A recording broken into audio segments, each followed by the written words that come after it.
Welcome to Adhiraj சமையல். ஆதிராஜ் சமையல் இன்னைக்கு நாம காலிஃப்ளவர் கிரேவி எப்படி செய்யறதுன்னு பார்க்கலாம் வாங்க.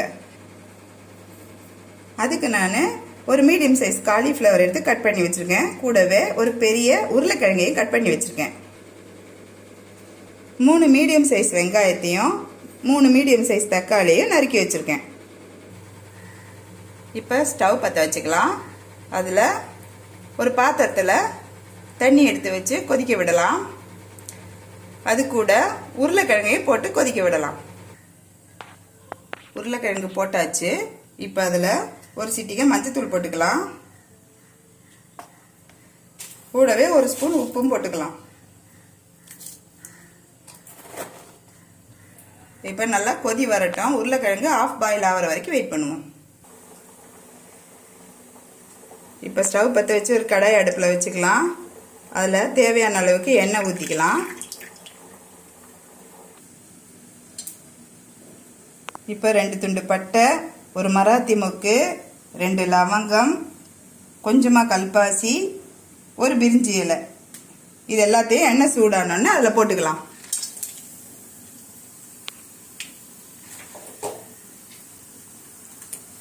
இப்போ கூடவே நறுக்கி வச்சிருக்கிற வெங்காயத்தை போட்டு வதக்கிக்கலாம்.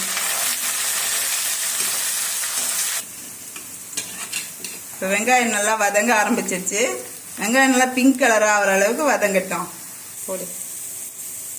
உருளைக்கிழங்கு ஆஃப் பாயில் ஆயிடுச்சு. இப்போ அது கூடவே காலிஃப்ளவரை போட்டுக்கலாம்.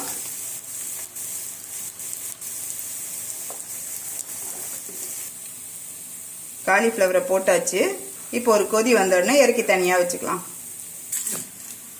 வெங்காயம் நல்லா வதங்கிடுச்சு. இப்போ தக்காளி போட்டுக்கலாம். தக்காளி போட்டு நல்லா வதக்கிக்கலாம். வெங்காயம் தக்காளி இப்போ நல்லா வதங்கிடுச்சு.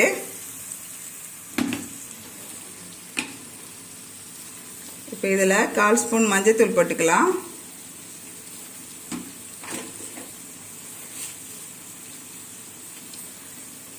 ஒரு ஸ்பூன் உப்பு போட்டுக்கலாம்.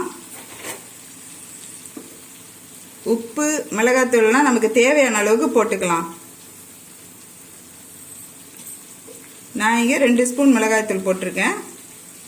உங்களுக்கு எவ்வளோ தேவையோ அவ்வளோ போட்டுக்கலாம். இப்போ நல்லா வதக்கி விட்டுக்கலாம்.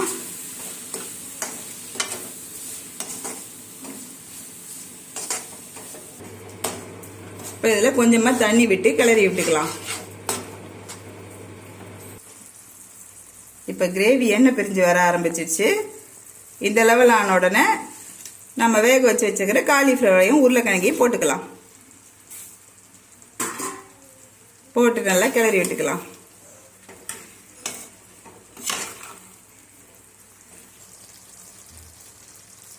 ஒரு 2 நிமிஷம் வேக விட்டுக்கலாம். இப்போ வெந்துடுச்சு. இப்போ காலிஃப்ளவர் கிரேவி நமக்கு ரெடி. வாங்க சாப்பிடலாம்.